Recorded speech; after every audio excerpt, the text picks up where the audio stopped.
Break तो बाद ਤੁਹਾਨੂੰ ਸਭ ਨੂੰ ਆਪਾਂ ਜੀ ਆਇਆਂ ਕਹਿੰਦੇ ਆ। ਸੋ ਵਿਊਅਰਸ ਪਹਿਲੇ ਸੈਗਮੈਂਟ ਦੇ ਵਿੱਚ ਆਪਣੇ ਜਿਹੜੀ ਕਿਸਾਨਾਂ ਦੀ ਜਿਹੜੀ ਬਹਾਦਰੀ ਦੀ ਉਹ ਗੱਲ ਕੀਤੀ ਹੈ ਕਿ ਇੰਨੀਆਂ ਰੋਕਾਂ ਹੋਣ ਦੇ ਬਾਵਜੂਦ ਵੀ ਉਹਨਾਂ ਨੇ ਦਿੱਲੀ ਗਏ ਨੇ ਔਰ ਉਹਨਾਂ ਨੇ ਜਿਹੜਾ ਪਹਿਲੀ ਜਿਹੜੀ ਲੜਾਈ ਹੈ ਉਹ ਫਤਿਹ ਕੀਤੀ ਹੈ। ਸੋ ਵਿਊਅਰਸ ਹੁਣ ਹਿੰਦੂ ਤਵੀਆਂ ਵੱਲੋਂ ਜਿਹੜੀ ਬੇਈਮਾਨੀ ਭਰੀ ਜਿਹੜੀ ਕੁਟਲਨੀਤੀ ਦਾ ਜਾਲ ਜਿਹੜਾ ਹੈ ਉਹ ਵਿਛਾਇਆ ਜਾ ਰਿਹਾ ਹੈ ਹਿੰਦੂ ਤਵੀਆਂ ਵੱਲੋਂ ਔਰ ਇਸ ਤੋਂ ਜਿਹੜਾ ਇੱਕ ਖਤਰਨਾਕ ਜਿਹੜੀ ਹੈ ਲੜਾਈ ਹੈ। ਸੋ ਇਸ ਦੀਆਂ ਜਿਹੜੀਆਂ ਆਪਾਂ ਸਾਨੂੰ ਸਾਰਿਆਂ ਨੂੰ ਖਬਰਦਾਰ ਹੋਣਾ ਚਾਹੀਦਾ ਹੈ ਜਿਸ ਦੀਆਂ ਜਿਹੜੀਆਂ ਬਰੀਕੀਆਂ ਨੂੰ ਸਮਝਣ ਦੀ ਸਾਨੂੰ ਸਾਰਿਆਂ ਨੂੰ ਲੋੜ ਹੈ। ਸੋ ਜਿੰਨੀ ਵੱਡੀ ਜਿੱਤ ਖਾਲਸੇ ਨੇ ਹਾਸਲ ਕੀਤੀ ਹੈ ਕਿਤੇ ਇਹ ਨਾ ਹੋਵੇ ਵਿਊਅਰਸ ਕਿ ਅਸੀਂ ਜਿਹੜੀਆਂ ਬ੍ਰਾਹਮਣਵਾਦੀਆਂ ਦੀਆਂ ਜਿਹੜੀ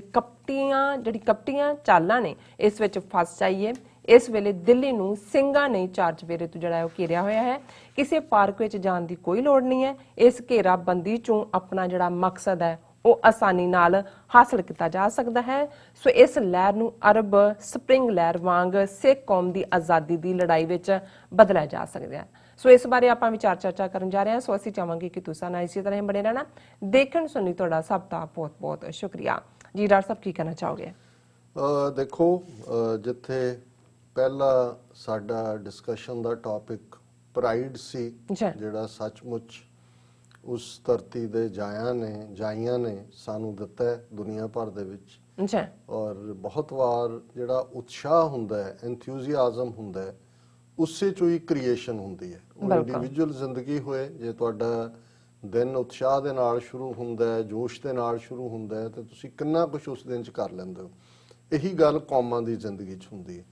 ਜਦੋਂ ਅਸੀਂ ਲੀਡਰਸ਼ਿਪ ਦੀ ਗੱਲ ਕਰਦੇ ਹਾਂ ਲੀਡਰ ਉਹੀ ਹੁੰਦਾ ਹੈ ਜਿਹੜਾ ਨਾ ਸਿਰਫ ਲੀਡ ਕਰੇ ਕੌਮ ਨੂੰ ਈਵਨ ਜਿਹੜੀਆਂ ਕਮਜ਼ੋਰ ਮੂਮੈਂਟਸ ਹੁੰਦੀਆਂ ਨੇ ਜਾਂ ਕਮਜ਼ੋਰ ਪਲ ਹੁੰਦੇ ਨੇ ਉਹਨਾਂ 'ਚ ਵੀ ਜਿਹੜਾ ਉਹ ਤੁਹਾਡਾ ਉਤਸ਼ਾਹ ਕੌਮ ਦਾ ਬਣਾਈ ਰੱਖੇ। ਲੇਕਿਨ ਲੀਡਰ ਨਾਲੋਂ ਵੀ ਉੱਪਰ ਜਿਸ ਲਈ ਟਰਮ ਅੰਗਰੇਜ਼ੀ ਦੇ ਵਿੱਚ ਸਟੇਟਸਮੈਨ ਹੁੰਦੀ ਹੈ। ਸਟੇਟਸਮੈਨ ਦਾ ਮਤਲਬ ਹੁੰਦਾ ਹੈ ਜਿਹੜਾ ਨਾ ਸਿਰਫ ਵੇਲੇ 'ਚ ਪਪੂਲਰ ਹੈ ਜਾਂ ਲੀਡ ਕਰ ਰਿਹਾ ਹੈ ਉਹਦੇ ਕੋਲ ਇੰਨੀ ਕੁ ਫਾਰਸਾਈਟਡਨੈਸ ਹੈ ਦੂਰ ਦ੍ਰਿਸ਼ਟੀ ਹੈ ਉਹ ਦੂਰ ਦੀ ਗੱਲ ਵੀ ਦੇਖ ਸਕਦਾ ਜਿਹਨੂੰ ਅਸੀਂ ਵਿਜ਼ਨ ਕਹਿੰਦੇ ਹਾਂ ਕਿ ਉਹਦੇ ਲਈ ਫੈਸਲੇ ਬੇਸ਼ੱਕ ਮੌਕੇ ਤੇ ਲੱਗਦੇ ਵੀ ਹੋਣ ਕਿ ਵੀ ਇਹ ਬਹੁਤੇ ਉਹਦੇ ਨਾਲ ਸਹਿਮਤ ਨਾ ਹੋਣ ਲੇਕਿਨ ਅਲਟੀਮੇਟਲੀ ਉਸ ਦਾ ਜਿਹੜਾ ਫੈਸਲਾ ਕਿਹਾ ਜਾਏ ਕਿ ਭਾਈ ਇਹ ਸਟੇਟਸਮੈਨ ਵਾਲਾ ਫੈਸਲਾ ਸੀ। ਔਰ ਜਿਹੜਾ ਮੇਰੀ ਇਮੀਡੀਏਟ ਮੈਮਰੀ 'ਚ ਜਦੋਂ ਮੈਂ ਇਹ ਦੇਖਦਾ ਤੇ ਉਹ ਕਾਇਦੇ ਆਜ਼ਮ ਮੁਹੰਮਦ ਅਲੀ ਜਿਨ੍ਹਾਂ ਦੀ ਲੀਡਰਸ਼ਿਪ ਹੈ ਕਿ ਕਿਵੇਂ ਇੱਕ ਬੰਦੇ ਦੀ ਵਿਜ਼ਨ ਨੇ ਡਿਟਰਮੀਨੇਸ਼ਨ ਨੇ ਇੰਟੈਗਰਿਟੀ ਨੇ ਆਪਣੇ ਲੋਕਾਂ ਨੂੰ ਇੱਕ ਨੇਸ਼ਨ ਲੈ ਕੇ ਦਿੱਤਾ।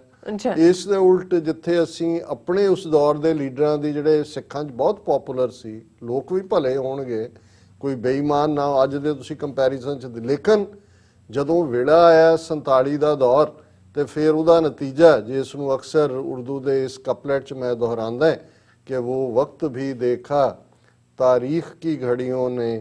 जब लम्हों ने खता की सदियों ने सजा पाई। लम्हा पल नूं कहंदे ने वो गलतियां और अज 72-73 साल तो असीं सफ़र कर रहे हैं। सो यही कुछ असीं पोस्ट 84 पीरीयड च भी देखते हैं। लौंगोवाल दे रूप च जिहड़ा एक ट्रेटर बिल्ट कीता है उन्होंने किवें राजीव लौंगोवाल एकॉर्ड हो के ਜਿਹੜਾ ਜੂਨ 84 ਦਾ ਇੱਕ ਉਹ ਗੁੱਸਾ ਹੀ ਨਹੀਂ ਸੀ ਜਿਹੜਾ ਇੱਕ ਨਿਸ਼ਾਨਾ ਮਿੱਥਿਆ ਗਿਆ ਸੀ ਆਜ਼ਾਦ ਖਾਲਿਸਤਾਨ ਦਾ ਉਸ ਛਾਤੀ ਦੇ ਵਿੱਚ ਜਾਂ ਉਹਦੀ ਪਿੱਠ ਦੇ ਵਿੱਚ ਜੇ ਪਹਿਲਾ ਛੁਰਾ ਮਾਰਿਆ ਤੇ ਉਹ ਇਸ ਅਕੋਰਡ ਦੇ ਨਾਲ ਮਾਰਿਆ ਗਿਆ। ਔਰ ਫਿਰ ਅਸੀਂ ਉਸ ਤੋਂ ਬਾਅਦ ਹੁਣ ਤੱਕ ਵੀ ਦੇਖਦੇ ਹਾਂ ਕਿ ਕਿੰਨੇ ਮੌਕੇ ਅਸੀਂ ਗਵਾਏ ਔਰ ਕਿਵੇਂ ਅੱਜ ਵੀ ਜਿਹੜੇ ਸੱਤਾ ਦੇ ਨੇੜੇ ਰਹਿਣ ਵਾਲੇ ਦਲਾਲ ਨੇ ਉਹ ਦੇਖ ਰਹੇ ਨੇ ਇਸ ਵੇਲੇ ਤਾਂ ਉਹ ਇਰਰੈਲੇਵੈਂਟ ਹੋਏ ਨੇ ਉਹਨਾਂ ਨੂੰ ਅਮਰਿੰਦਰ ਨੂੰ ਪਤਾ ਨਹੀਂ ਲੱਗ ਰਿਹਾ ਬਾਦਲਾਂ ਨੂੰ ਨਹੀਂ। ਹਰਸਿਮਰਤ ਵੀ ਬੜੀ ਤਪੀ ਹੋਈ ਇੰਟਰਵਿਊ ਦੇ ਰਹੀ ਹੈ ਕਿਸਾਨਾਂ ਨਾਲ ਇਹ ਹੋ ਗਿਆ ਉਹ ਹੋ ਗਿਆ ਜਿਹੜੇ ਇਹਨਾਂ ਦੀਆਂ ਹੀ ਉਹ ਜਿਹਨੂੰ ਕਹਿੰਦੇ ਨੇ ਕਿ ਹੱਥਾਂ ਨਾਲ ਦਿੱਤੀਆਂ ਦੰਦਾਂ ਨਾਲ ਖੋਲਣੀਆਂ ਪੈਂਦੀਆਂ ਇਹਨਾਂ ਦੀਆਂ ਕਰਤੂਤਾਂ ਹੀ ਭੋਗ ਰਹੇ। ਪਰ ਹੁਣ ਅਸੀਂ ਜਿੱਥੇ ਆ ਕੇ ਖੜੇ ਜਿਵੇਂ ਅਸੀਂ ਕਿਹਾ ਵੀ ਅਸੀਂ ਪਹਿਲੀ ਜੰਗ ਜਿੱਤ ਲਈ ਹੁਣ ਫਿਰ ਸ਼ਾਹ ਮੁਹੰਮਦ ਕਿਉਂ ਮੈਨੂੰ ਬਾਰ-ਬਾਰ ਯਾਦ ਆਉਂਦਾ ਮੈਨੂੰ ਨਹੀਂ ਪਤਾ ਪਰ ਜਦੋਂ ਪਹਿਲੀ ਐਂਗਲੋ ਸਿੱਖ ਵਾਰ ਦਾ ਜ਼ਿਕਰ ਵੀ ਕਰ ਰਿਹਾ ਤੇ ਇੱਕ ਸਟੇਜ ਤੇ ਐਸੀ ਖਾਲਸੇ ਦੀ ਧਮਕ ਬਣਦੀ ਹੈ ਜੰਗ ਦਾ ਮੈਦਾਨ ਜਿਹੜਾ ਉਹ ਜਿੱਤਿਆ ਜਾਂਦਾ ਹੈ ਕਿ ਲੁਧਿਆਣਾ ਖਾਲੀ ਪਿਆ ਜਿੱਥੇ ਅੰਗਰੇਜ਼ਾਂ ਦਾ ਹੈ ਤੇ ਸ਼ਾਹ ਮੁਹੰਮਦ ਇੱਕੋ ਹੀ ਲਾਈਨ 'ਚ ਕਹਿੰਦਾ ਹੈ ਕਿ ਭਾਈ ਉਹਨੇ ਪਤਾ ਨਹੀਂ ਉਹਦਾ ਕੀ ਨਾਂ ਰਣਜੋਤ ਸਿੰਘ ਸੀ ਕਿ ਉਹਨੇ ਗਲਤੀ ਕੀਤੀ ਕਿ ਇਹ ਮੌਕਾ ਸੀ ਕਿ ਭਾਵੇਂ ਲੈਂਦਾ ਲੁਧਿਆਣਾ ਮਾਰ ਮੀਆਂ, ਕਿ ਲੁਧਿਆਣਾ ਖਾਲੀ ਪਿਆ ਸੀ ਤੇ ਜੇ ਲੁਧਿਆਣੇ ਦੀ ਛੋਣੀ ਅੰਗਰੇਜ਼ਾਂ ਦੀ ਸਿੱਖਾਂ ਦੇ ਕਬਜ਼ੇ 'ਚ ਹੁੰਦੀ ਤੇ ਫਿਰ ਧੱਕ ਕੇ ਉਹਨਾਂ ਨੇ ਜਮਨਾ ਪਾਰ ਲੈ ਜਾਣਾ ਸੀ ਉਹਨਾਂ ਨੂੰ, ਲੇਕਿਨ ਉਹ ਇਸ ਦੇ ਵਿੱਚ ਹੀ ਗਫਲਤ ਕੇ ਕਰਤਾ। ਹੁਣ ਇਹ ਕਿਉਂ ਮੈਨੂੰ ਇਹ ਖਿਆਲ ਆ ਰਿਹਾ ਕਿ ਵੀ ਹੁਣ ਬੇਸ਼ੱਕ ਇਸ ਸਾਰੀ ਐਜੀਟੇਸ਼ਨ ਦਾ ਆਧਾਰ ਤਿੰਨ ਜਿਹੜੇ ਨੇ ਉਹ ਪਹਿਲਾਂ ਆਰਡੀਨੈਂਸ ਸੀ, ਹੁਣ ਐਕਟ ਨੇ ਖੇਤੀਬਾੜੀ ਨਾਲ ਸੰਬੰਧਿਤ, ਕਿ ਭਾਈ ਉਹਨਾਂ ਨੇ ਜਿਹੜਾ ਉਹ ਕਿਵੇਂ ਉਹਨੂੰ ਪ੍ਰਾਈਵੇਟਾਈਜ਼ ਕਰਨ ਦੇ ਨਾਂ ਥੱਲੇ ਅਡਾਨੀ ਅੰਬਾਨੀ ਉਹ ਸਾਰੇ ਲਿਆ ਕੇ ਵਿੱਚ ਵਾੜਨੇ ਨੇ, ਔਰ ਕਿਵੇਂ ਉਹਦੇ ਚੋਂ ਮਿਨੀਮਮ ਸਪੋਰਟ ਪ੍ਰਾਈਸ ਜਿਹਨੂੰ MSP ਕਹਿੰਦੇ ਨੇ ਉਹਦੇ ਖਤਮ ਹੋਣ ਦਾ ਅੰਦੇਸ਼ ਹੈ। ਹਾਲਾਂ ਜਿਹੜੇ ਅੱਜ ਹਮਦਰਦੀ ਝਾਕ ਕਰ ਰਹੇ ਨੇ, ਰਾਹੁਲ ਗਾਂਧੀ ਨੇ ਵੀ ਟਵੀਟ ਕੀਤਾ ਹੈ, ਕੇਜਰੀਵਾਲ ਨੇ ਵੀ ਕੀਤਾ ਹੈ, ਇਹਨਾਂ ਨੂੰ ਪੁੱਛੋ ਕਾਂਗਰਸ ਦੇ ਕੋਲ ਤੁਹਾਡੇ ਕੋਲ ਹਕੂਮਤ ਰਹੀ ਹੈ, ਮਿਨੀਮਮ ਸਪੋਰਟ ਪ੍ਰਾਈਸ ਦਾ ਕੋਈ ਕਾਨੂੰਨ ਤਾਂ ਨਹੀਂ ਹੈ ਜੀ, ਪਹਿਲਾਂ ਵੀ ਨਹੀਂ ਹੈ,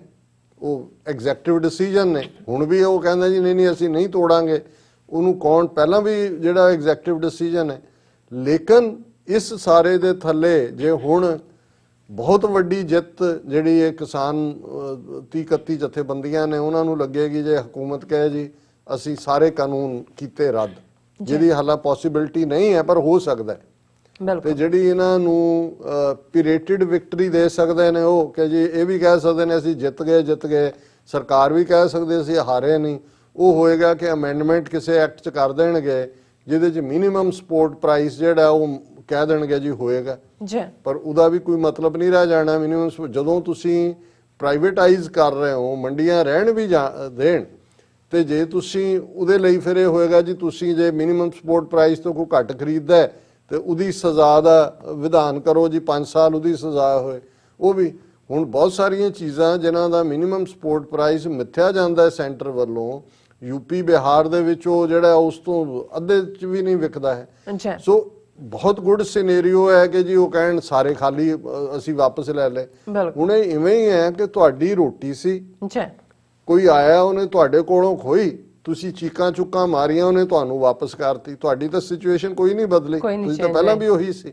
ਸੋ ਮੈਂ ਸਮਝਦਾ ਹੈ ਕਿ ਇਸੇ ਲਈ ਜਿਹੜੀਆਂ ਇੱਕ ਪਾਸੇ ਤਾਂ ਕਿਸਾਨ ਯੂਨੀਅਨਾਂ ਦਾ ਜਿਹੜਾ ਆਧਾਰ, ਔਰ ਇਸ ਗੱਲ ਦਾ ਧਿਆਨ ਰਹੇ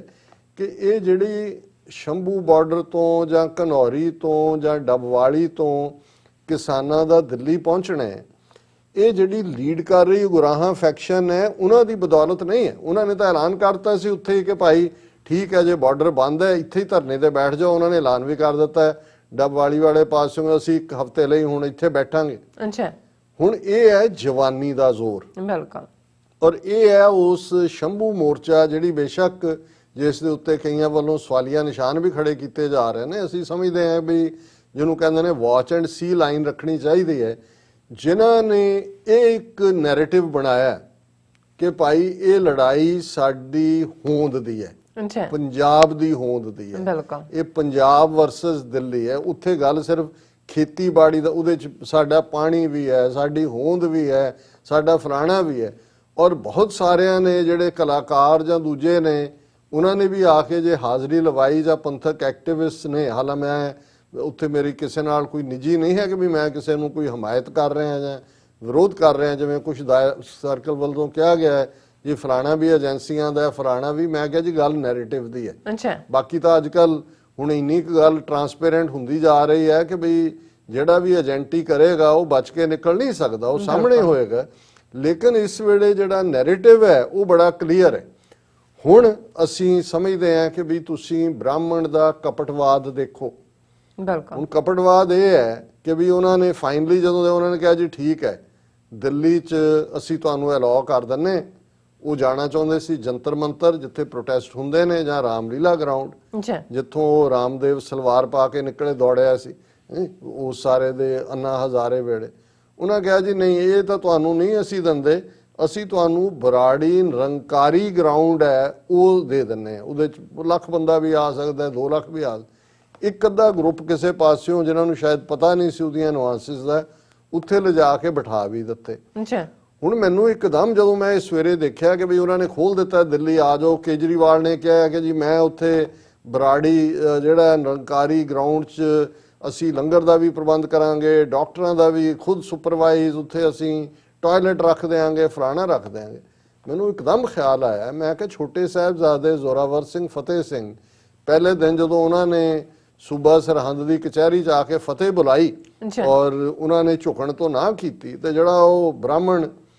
ਖੱਤਰੀ ਸੁੱਚਾਨੰਦ ਜਿਹੜਾ ਉਹਦਾ ਪ੍ਰਾਈਮ ਮਿਨਿਸਟਰ ਸੀ, ਉਹਨੇ ਬਾਅਦ 'ਚ ਉਹਨੂੰ ਕਿਹਾ, ਅਗਲੇ ਦਿਨ ਫਿਰ ਪੇਸ਼ ਕਰਨਾ ਸੀ, ਉਹਨਾਂ ਕਿਹਾ ਵੀ ਇਹ ਨਹੀਂ, ਉਹਨਾਂ ਕਿਹਾ ਜੀ ਦਰਵਾਜ਼ਾ ਜਦੋਂ ਇਹਨਾਂ ਨੇ ਐਂਟਰ ਕਰਨਾ ਹੈ ਇੰਨਾ ਕੁ ਰੱਖੋ ਕਿ ਵੀ ਉਹਨਾਂ ਨੂੰ ਝੁਕਾ ਕੇ ਜਦੋਂ ਝੁਕੇਗਾ ਤੇ ਇਹ ਸਮਝੋ ਵੀ ਸਲਾਮ ਕੀਤੀ।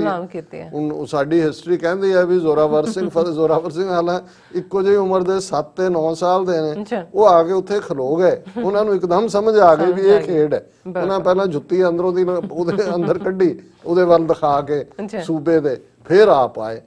ਸੋ ਮੈਨੂੰ ਲੱਗਾ ਕਿ ਵੀ ਇਹ ਤਾਂ ਇਹ ਸੁੱਚਾਨੰਦ ਦੇ ਵਾਰਿਸ ਇਹ ਹੁਣ ਇਹ ਕਹਿ ਰਹੇ ਨੇ ਜੀ ਆ ਜਾਓ ਦਿੱਲੀ ਨਿਰੰਕਾਰੀ ਗਰਾਊਂਡ ਦੇ ਵਿੱਚ। ਹੁਣ ਕਿਸੇ ਨੂੰ ਭੁਲੇਖਾ ਨਹੀਂ ਹੈ ਕਿ ਨਿਰੰਕਾਰੀਆਂ ਦੇ ਖਿਲਾਫ ਜਿਹੜੀ ਸਾਰੀ ਸਟਰਗਲ ਦੀ ਬਿਗਨਿੰਗ ਹੈ 13 ਅਪ੍ਰੈਲ 1978 ਤੋਂ ਹੁੰਦੀ ਹੈ, ਜਦੋਂ ਕਿ ਨਕਲੀ ਨਿਰੰਕਾਰੀ ਜਿਨ੍ਹਾਂ ਨੂੰ ਗੁਰੂ ਬਣਾ ਕੇ ਗੁਰੂ ਗ੍ਰੰਥ ਸਾਹਿਬ ਦੀ ਗੁਰਤਾ ਨੂੰ ਚੈਲੰਜ ਕਰਵਾਇਆ ਗਿਆ, ਔਰ ਕਿਸ ਅੰਦਾਜ਼ ਦੇ ਵਿੱਚ ਜਿਹੜਾ ਉਸ ਗਰਾਊਂਡ ਦੇ ਵਿੱਚ, ਔਰ ਜਿਹੜਾ ਜਦੋਂ ਇਹ ਕੇਜਰੀਵਾਲ ਦਿੱਲੀ 'ਚ ਬਣਿਆ ਪਹਿਲੀ ਵਾਰ ਚੀਫ ਮਿਨਿਸਟਰ, ਸਾਰੀ ਕੈਬਨਿਟ ਲੈ ਕੇ ਉਹ ਮਰ ਗਿਆ ਸ਼ਰਾਬ ਪੀ ਕੇ। ਹੁਣ ਉਹਨਾਂ ਦਾ ਗੁਰੂ ਹਰਦੇਵ ਸਿੰਘ ਇੱਥੇ ਕੈਨੇਡਾ ਐਡਮਿੰਟਨ ਗੱਡੀ ਚਲਾਉਂਦਾ, ਲੇਕਿਨ ਉਹਦੇ ਜਾ ਕੇ ਹਾਜ਼ਰੀ 'ਚ ਉੱਥੇ ਹਾਜ਼ਰ ਹੋਇਆ ਸੀ ਸਾਰੀ ਕੈਬਨਿਟ ਨਾਲ ਕਿ ਜੀ ਗੁਰੂ ਜੀ ਜੋ ਵੀ ਮੈਂ ਬਣਿਆ ਤੁਹਾਡੀ ਮਿਹਰਬਾਨੀ ਨਾਲ ਬਣਿਆ। ਮੈਂ ਕਿਹਾ ਉਹ ਜਿਹੜੇ ਉੱਥੇ ਸਿੱਖ ਪਠਾਣੇ ਨੇ ਲਿਜਾ ਕੇ ਕਿਸਾਨ, ਉਹਨਾਂ ਕਹਿਣਾ ਜੀ ਇਹ ਤਾਂ ਨਿਰੰਕਾਰੀਆਂ ਦਾ ਹਿਸਟਰੀ ਤੁਹਾਨੂੰ ਕੀ ਕਹੇਗੀ। ਇੱਕ ਤਾਂ ਜਿਹੜੀ ਇਹ ਸ਼ਰਾਰਤ ਤਾਂ ਇਮੀਡੀਏਟਲੀ ਸਾਹਮਣੇ ਆਈ, ਲੇਕਿਨ ਇਸ ਤੋਂ ਵੀ ਡੀਪਰ ਮੈਂ ਸਮਝਦਾ ਹੈ ਵੀ ਜਿਹੜਾ ਪਾਰਟ ਹੁਣ ਸਮਝਣ ਵਾਲਾ ਹੈ, ਔਰ ਜਿਹਨੂੰ ਕੁਝ ਸਾਡੇ ਜਿਹੜੇ ਐਕਟਿਵਿਸਟ ਨੇ ਉਹਨਾਂ ਨੇ ਆਲਰੇਡੀ ਇਹ ਕਿਹਾ ਕਿ ਭਾਈ ਅਜੇ ਉਹਨਾਂ ਨੇ ਅੱਜ ਰਾਤ ਫੈਸਲਾ ਕਰਨਾ ਹੈ, ਹੁਣ ਸ਼ਾਇਦ ਕਰ ਲਿਆ ਹੋਵੇ, ਉਹਨਾਂ ਨੇ ਕਿਹਾ ਵੀ ਇਹ ਤੁਹਾਨੂੰ ਉੱਥੇ ਬਿਠਾ ਕੇ ਜਾ ਕੇ ਬਿਠਾ ਦੇਣਗੇ।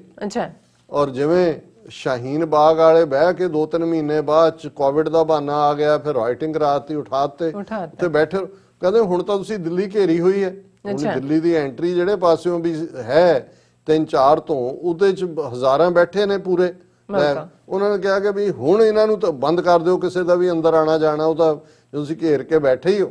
ਔਰ ਇਹਨੂੰ ਜਿਹੜਾ ਕਨਵਰਟ ਕਰੋ ਹੁਣ, ਬਜਾਏ ਕਿ ਚਲੋ ਉਹਨਾਂ ਦਾ ਵੀ ਜਿਹੜਾ ਮੁਤਾਲਬਾ ਉਹ ਇਹੀ ਹੋਏਗਾ ਕਿ ਭਾਈ ਇਹ ਖੇਤੀ ਬਿੱਲ ਵਾਪਸ ਕਰਵਾਓ। ਹਾਲਾਂ ਵਾਪਸ ਹੋਣੇ ਵੀ ਇੱਕ ਸਟੈਪ ਤੁਹਾਡੀ ਵਿਕਟਰੀ ਹੋਏਗੀ, ਪਰ ਮੈਂ ਇਹ ਸਮਝਦਾ ਵੀ ਬਹੁਤ ਵਾਰ ਜੇ ਇਹ ਕਹਿੰਦੇ ਨੇ ਮੋਦੀ ਨੇ ਆਪਣਾ ਉਸ ਦੇ ਉੱਤੇ ਅਮਲ ਕੀਤਾ ਕਿ ਡਿਜ਼ਾਸਟਰ ਨੂੰ ਓਪਰਚੁਨਿਟੀ 'ਚ ਬਦਲੋ, ਤਾਂ ਮੈਂ ਸਮਝਦਾ ਵੀ ਦਿੱਲੀ ਤਾਂ ਹੁਣ ਪਹੁੰਚ ਗਿਆ, ਉਹ ਘੇਰੀ ਵੀ ਹੋਈ ਹੈ ਦਿੱਲੀ। ਹੁਣ ਜਿਵੇਂ ਜੇ ਅਸੀਂ ਅਰਬ ਸਪਰਿੰਗ ਦਾ ਜ਼ਿਕਰ ਕੀਤਾ ਕਿ ਜਿਹੜੀ ਮੂਵਮੈਂਟ ਟਿਊਨੀਸੀਆ ਔਰ ਦੂਸਰੀਆਂ ਥਾਵਾਂ ਦੇ ਉੱਤੇ ਕਿਵੇਂ ਉਹ ਸਾਰੀ ਫਿਰ ਇਜਿਪਟ ਦੇ ਵਿੱਚ ਔਰ ਕਿਵੇਂ ਸਪਰੈਡ ਹੁੰਦੀ ਹੈ ਸਾਰੇ ਪਾਸੇ, ਉਹ ਇਵੇਂ ਹੀ ਹੋਈ ਸੀ ਕਿ ਇਕੱਠ ਹੋਏ। ਔਰ ਇਹ ਈਵਨ ਜਿਹੜੇ ਇਹਨਾਂ ਇਕੱਠਾਂ ਦੇ ਆਰਗੇਨਾਈਜ਼ਰ ਨੇ ਜਿਹੜੀਆਂ ਕਿਸਾਨ ਜਥੇਬੰਦੀਆਂ ਦੇ, ਉਹਨਾਂ ਨੇ ਕਿਹਾ ਜੀ ਸਾਨੂੰ ਵੀ ਆਸ ਨਹੀਂ ਸੀ ਕਿ ਇੰਨਾ ਹੁੰਗਾਰਾ, ਲੋਕ ਬੇਪਰਵਾਹ ਹੋ ਕੇ ਔਰ ਪੰਜਾਬ 'ਚ ਬੈਠੇ ਉਹਨਾਂ ਦੇ ਕਹਿ ਰਹੇ ਨੇ, ਕਹਿੰਦੇ ਜੀ ਬਸ ਅਸੀਂ ਬੁੱਢੇ ਠੇਰੇ ਹੈਗੇ ਆ, ਇੱਥੇ ਅਸੀਂ ਪਾਣੀ ਪੂਣੀ ਦੇ ਦਿਆਂਗੇ ਖੇਤਾਂ ਨੂੰ ਜਿੰਨਾ ਕੁ, ਹੁਣ ਤੁਸੀਂ, ਤੇ ਉੱਥੋਂ ਵਾਲੇ ਵੀ ਕਹਿ ਰਹੇ ਨੇ ਜੀ ਅਸੀਂ ਤਾਂ ਹੁਣ 6 ਮਹੀਨੇ ਸਾਲ ਅਸੀਂ ਸਾਰਾ ਪ੍ਰਬੰਧ ਕਰਕੇ ਹੀ ਆਏ ਆ, ਅਸੀਂ ਨਹੀਂ ਹੁਣ ਜਾਣਾ ਕਿਤੇ ਵੀ। ਮੈਂ ਕਿਹਾ ਵੀ ਹੁਣ ਜੇ ਤੁਸੀਂ ਗਏ ਹੀ ਹੋ ਔਰ ਕਰਨਾ, ਹਾਂ ਹੁਣ ਉਹ ਜਿਹੜੀ ਸਪਿਰਿਟ ਹੈ ਕਿ ਭਾਈ ਲਾਲ ਕਿਲਾ ਫਤਿਹ ਕਰਨਾ ਹੈ, ਹੁਣ ਇਹੀ ਸਪਿਰਿਟ ਦਿਖਾਏ। ਬਾਰਡਰ ਤਾਂ ਡਰਾ ਕਰਤਾ ਉਹਨਾਂ ਨੇ,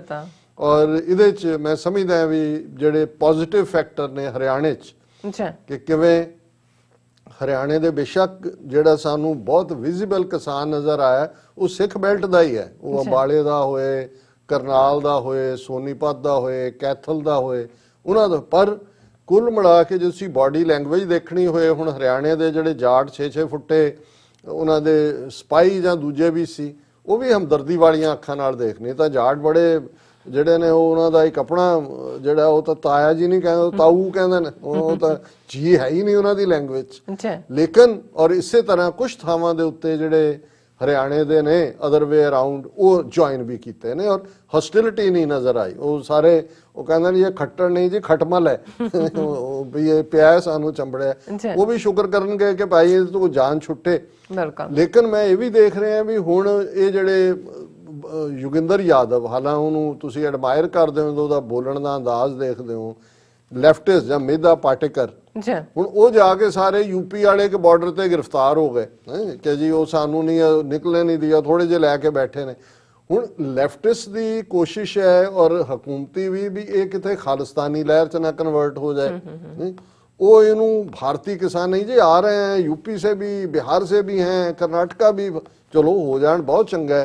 पर हुण इवें ही ना होए जिवें ਅਸੀਂ ਆਜ਼ਾਦੀ ਦੀ ਲਹਿਰ ਵਾਲੀ ਗੱਲ ਕਰਦੇ ਹਾਂ ਕਿ ਜਿਹਨੂੰ ਉਹ ਪਿਆਰਾ ਸਿੰਘ ਨਿਰਚਲ ਕਹਿੰਦੇ ਨੇ ਕਿ ਬਈ ਬਾਜ਼ੀ ਲੈ ਗਏ ਭਾਨੇ ਸ਼ਾਹ ਹੋਰੀ, ਅਸੀਂ ਧੌਣ ਭਰਾਉਣ ਦੇ ਯਾਰ ਹੀ ਰਹੇ, ਕਿ ਵੀ ਲੜਾਈ ਤੁਸੀਂ ਜਿੱਤੀ ਹੈ, ਇਹਦੇ 'ਚ ਕੋਈ ਸ਼ੱਕ ਨਹੀਂ। ਈਵਨ ਇੱਕ ਕਾਮਰੇਡ ਪੱਤਰਕਾਰ ਅੱਜ ਮੈਂ ਕਹਿ ਰਿਹਾ ਸੀ ਕਿ ਜਿਹੜੇ ਕਿਸਾਨ ਪੰਜਾਬ ਦੇ ਹੀ ਨਹੀਂ 90% ਸਿੱਖ ਨੇ। ਹੁਣ ਜਿਹੜੀ ਸਾਰੀ ਲੜਾਈ ਇਹ ਕੱਢੇ ਬੈਰੀਕੇਡ ਜਾਂ ਇਕੱਲੇ ਕੰਡਿਆਲੀਆਂ ਤਾਰਾਂ ਜਾਂ ਆਂਸੂ ਗੈਸ ਨਹੀਂ ਹੈ, ਇਹ ਤੁਸੀਂ ਸਮਝੋ ਵੀ 250 ਕਿਲੋਮੀਟਰ ਦਾ ਸਫ਼ਰ ਜਿਹੜਾ ਤੈਅ ਕੀਤਾ ਕਿਸਾਨਾਂ ਨੇ, ਇੱਕ ਤੋਂ ਬਾਅਦ ਇੱਕ ਮੋਰਚਾ ਪੱਟ ਕੇ ਉਹਨਾਂ ਦਾ, ਜਿੱਥੇ ਉਹਨਾਂ ਦੀਆਂ ਰੁਕਾਵਟਾਂ ਇਹ ਸਿੱਖਾਂ ਦੀ ਲੜਾਈ ਹੈ। ਜੇ ਬਣ ਗਈ ਹੈ ਇਹ ਤਾਂ ਇਹਨੂੰ ਬਣਾ ਦਿਓ, ਹੁਣ ਬਣਾ ਦਿਓ ਖਾਲਿਸਤਾਨ ਦਾ ਅਰਬ ਸਪਰਿੰਗ, ਬਜਾਏ ਕਿ ਉਹ ਲੈਫਟ ਖੱਬੇ ਪੱਖੀ ਤੇ ਦੂਜੇ ਉਹ ਆ ਕੇ ਕਰਨ। ਸੋ ਜੇ ਇਹਨਾਂ ਨੇ ਕੋਸ਼ਿਸ਼ ਵੀ ਕੀਤੀ ਸੀ ਕਿ ਜੀ ਉੱਥੇ ਪੰਜਾਬ ਹਰਿਆਣਾ ਬਾਰਡਰ ਤੇ ਬਹਿ ਜਾਓ, ਅੱਗੇ ਨਾ ਜਾਓ, ਤੇ ਉਹਨਾਂ ਦੇ ਕੋਲ ਜਦੋਂ ਨੌਜਵਾਨ ਖਲੋਗੇ ਨਹੀਂ ਅਸੀਂ ਤਾਂ ਨਿਕਲਣਾ ਹੀ ਹੈ, ਫਿਰ ਉਹਨਾਂ ਨੂੰ ਲੱਗਾ ਕਿ ਵੀ ਇਹ ਤਾਂ ਸਾਡੇ ਹੱਥੋਂ ਨੇ। ਫਿਰ ਉਹ ਬਾਅਦ ਹੁਣ ਉਹਨੂੰ ਕਹਿ ਰਹੇ ਨੇ ਜੀ ਅਸੀਂ ਤਾਂ ਨੌਜਵਾਨੀ ਦੇ ਹਵਾਲੇ ਕਰਤਾ, ਇਹੀ ਫਿਊਚਰ ਨੇ। ਇਹਨਾਂ ਕਿਹਾ ਅਸੀਂ ਵੀ, ਲੇਕਿਨ ਤੁਸੀਂ ਉਹਨਾਂ ਦੇ ਚਿਹਰਿਆਂ ਤੋਂ ਦੇਖ ਸਕਦੇ ਹੋ ਕਿ ਭਾਈ ਉਹਨਾਂ ਨੂੰ ਲੱਗਦਾ ਵੀ ਸਾਡੇ ਤੋਂ ਇਹ ਗੱਲ ਜਿਹੜੀ ਹੈ ਬੇਕਾਬੂ ਹੋ ਗਈ। ਔਰ ਮੈਂ ਸਮਝਦਾ ਵੀ ਇਹ ਪੋਜ਼ਿਟਿਵ ਗੱਲ ਹੈ ਕਿ ਬੇਕਾਬੂ ਹੋਈ। ਹਾਂ, ਉਹਦੇ 'ਚ ਇੱਕ ਫੈਕਟਰ, ਜਿਵੇਂ ਮੈਂ ਮੁਹੰਮਦ ਗਜ਼ਾਲੀ ਦੇ ਹਵਾਲੇ ਨਾਲ ਗੱਲ ਕੀਤੀ, NDTV ਦਾ ਜਰਨਲਿਸਟ ਜਿਹੜਾ, ਔਰ ਨਾਲ ਦੀ ਨਾਲ ਮੈਂ ਜਦੋਂ ਇਹ ਖਬਰ ਵੀ ਦੇਖੀ ਕਿ ਦਿੱਲੀ 'ਚ ਮਸੀਤਾਂ ਨੇ ਵੀ ਜਿਹੜਾ ਹੈ ਉਹ ਲੰਗਰ ਦਾ ਪ੍ਰਬੰਧ ਕੀਤਾ ਹੈ, ਉਹਨਾਂ ਨੇ ਨੰਬਰ ਵੀ ਦਿੱਤਾ ਹੈ ਕਿ ਵੀ ਅਸੀਂ ਜਿਹੜਾ ਪੰਜਾਬ ਦੇ ਸਿੱਖ ਕਿਸਾਨਾਂ ਦੇ ਲਈ ਜਿਹੜਾ ਖੋਲ ਰਹੇ ਹਾਂ। ਹਾਲਾਂਕਿ ਵਿਚਾਰੇ ਡਰੇ ਹੋਏ ਨੇ, ਹਾਲਾਂ ਲੰਗਰ ਤਾਂ ਮੈਂ ਕਿਹਾ ਵੀ COVID-19 ਸਿੱਖ ਜਾ ਕੇ ਸਾਰਿਆਂ ਨੂੰ ਖਵਾਉਂਦੇ ਰਹੇ ਨੇ, ਪਰ ਇਹ ਵੀ ਇੱਕ ਆਪਣੇ ਆਪ ਦੇ ਵਿੱਚ ਜਿਹੜੀ ਮੁਸਲਮਾਨਾਂ ਦੀ ਸਪੋਰਟ ਹੈ ਔਰ ਇਸ ਲੈਵਲ ਦੀ ਸਪੋਰਟ ਹੈ, ਜਾਂ ਹਰਿਆਣੇ ਦੇ ਜਾਟਾਂ ਦੀ। ਔਰ ਇਹ ਠੀਕ ਕਹਿ ਰਹੇ ਨੇ ਜਦੋਂ ਕਹਿੰਦੇ ਨੇ ਵੀ ਹਰਿਆਣੇ ਵਾਲੇ ਸਾਡੇ ਭਰਾ ਨੇ, ਇਹ ਸਾਡੇ 'ਚ ਪਾੜ ਪਾਉਣਾ ਚਾਹੁੰਦੇ ਸੀ, ਉਹ ਵੀ ਸਮਝਦੇ ਨੇ ਵੀ ਸਾਡੇ ਨਾਲ ਕੀ ਹੁੰਦਾ ਹੈ ਜਾਂ ਕੀ ਹੋਇਆ। ਔਰ ਅਸੀਂ ਫਿਊਚਰ ਦੇਖਦੇ ਹਾਂ ਕਿ ਅਲਟੀਮੇਟਲੀ ਇਹ ਦਰਿਆਏ ਜਮਨਾ ਤੋਂ ਵਾਘਾ ਤੱਕ ਦਾ ਬਾਰਡਰ ਡਰਾ ਹੋ ਗਿਆ। ਹੁਣ ਇਹ ਹੈ ਵੀ ਜਿਹੜੇ ਉੱਥੇ ਬੈਠੇ ਨੇ ਉਹ ਇਹਨੂੰ ਕਿਵੇਂ ਓਪਰਚੁਨਿਟੀ 'ਚ ਬਦਲਦੇ ਨੇ, ਤੇ ਜਾਂ ਉਹ ਬਸ ਇਸ ਕਿਸਮ ਦੀ ਕਿਸੇ ਹੋਰ ਉਹਨਾਂ ਦੀ ਬ੍ਰਾਹਮਣਵਾਦੀ ਚੱਕਰਵਿਊਹ ਦੀ ਜਿਹੜੀ ਕੋਈ ਚਾਲ ਹੈ ਉਹਦਾ ਸ਼ਿਕਾਰ ਹੁੰਦੇ ਨੇ। ਸੋ ਅਸੀਂ ਇਹੀ ਜਿਹੜਾ ਉਹ ਜਿੱਤ ਕੇ ਆਇਓ, ਕਹਿ ਸਕਦੇ ਹਾਂ ਇੱਕ ਜਿੱਤ ਤਾਂ ਤੁਸੀਂ ਕਰ ਲਈ ਹੈ, ਪਰ ਹੁਣ ਇਹ ਨਾ ਹੋਏ ਕਿ ਵੀ ਉਹ ਸ਼ਾਹ ਮੁਹੰਮਦ ਦੇ ਕਹਿਣ ਵਾਂਗ ਕਿ ਵੀ ਘਰੋਂ ਚੱਲੇ ਫਰੰਗੀ ਦੇ ਮਾਰਨੇ ਨੂੰ ਅੱਗੋਂ ਚਾਬੀਆਂ ਹੱਥ ਫੜਾਏ। ਸ਼ਾਹ ਮੁਹੰਮਦ ਆਖਦੇ ਲੋਕ ਸਿੰਘ ਜੀ ਤੁਸੀਂ ਚੰਗੀਆਂ ਪੂਰੀਆਂ ਪਾਏ। ਹੁਣ ਇਹ ਹੈ ਕਿ ਵੀ ਚਾਬੀਆਂ ਤਾਂ ਨਹੀਂ ਤੁਸੀਂ ਫੜਾਉਂਦੇ, ਪਰ ਇੰਨਾ ਕੁ ਜ਼ਰੂਰ ਇਸ ਗੱਲ ਦਾ ਰਹਿ ਕਿ ਇਹ ਲੜਾਈ ਕੋਈ ਖੇਤੀ ਬਿੱਲਾਂ ਦੀ ਨਹੀਂ ਹੈ ਜੋ ਰੋਟੀ ਤੁਹਾਡੀ ਖੋਈ ਤੁਹਾਨੂੰ ਵਾਪਸ ਵੀ ਕਰ ਦੇਣ। ਉਸ ਨੀਤ ਨੂੰ ਜਾਣੋ ਜਿਹੜੀ ਬਦ ਨੀਅਤ, ਜਿਨ੍ਹਾਂ 5 ਸਦੀਆਂ ਦਾ ਵੈਰ ਕਮਾਇਆ, ਜਦੋਂ ਉਹਨਾਂ ਨੇ ਦਰਬਾਰ ਸਾਹਿਬ ਤੇ ਹਮਲਾ ਕੀਤਾ, ਔਰ ਕਿਵੇਂ ਕੰਟੀਨਿਊਟੀ ਦੇ ਨਾਲ ਇੱਕ ਤੋਂ ਬਾਅਦ ਇੱਕ ਇਹਨਾਂ ਦੀ ਖੇਡ ਬਰਾਬਰ ਜਾਰੀ ਹੈ। ਸੋ ਅਸੀਂ ਜਿਹੜਾ ਉਹ ਅਰਦਾਸ ਕਰਦੇ ਹਾਂ ਗੁਰੂ ਦੇ ਚਰਨਾਂ 'ਚ ਕਿ ਗੁਰੂ ਹਿੰਮਤ ਦੇਣ, ਰੱਬ ਰਹਿਮਤ ਰੱਖੇ। ਇਵੇਂ ਹੀ ਹਾਲਾਂ ਇੱਕ ਕਿਸਾਨ ਜਿਹੜਾ 32 ਸਾਲਾਂ ਦਾ ਉਹ ਸ਼ਹੀਦ ਵੀ ਹੋਇਆ, ਕਿਉਂਕਿ ਰੁਕਾਵਟ ਪਾਰ ਕਰਦੇ ਆ ਜਦੋਂ ਉਹਨੇ ਟਰੈਕਟਰ ਜਿਹੜਾ ਕੀਤਾ ਤੇ ਉਹ ਸਾਈਡ ਤੋਂ ਥੱਲੇ ਡਿੱਗ ਪਿਆ, ਲੇਕਿਨ ਔਰ ਉਹਨਾਂ ਨੇ ਪਹਿਲਾ ਸ਼ਹੀਦ ਐਲਾਨਿਆ ਇਸ ਮੂਵਮੈਂਟ ਦਾ। ਸੋ ਇਹ ਤਾਂ ਜਿਵੇਂ ਬਹੁਤ ਸਾਰਿਆਂ ਨੇ ਕਿਹਾ ਜੀ ਅਸੀਂ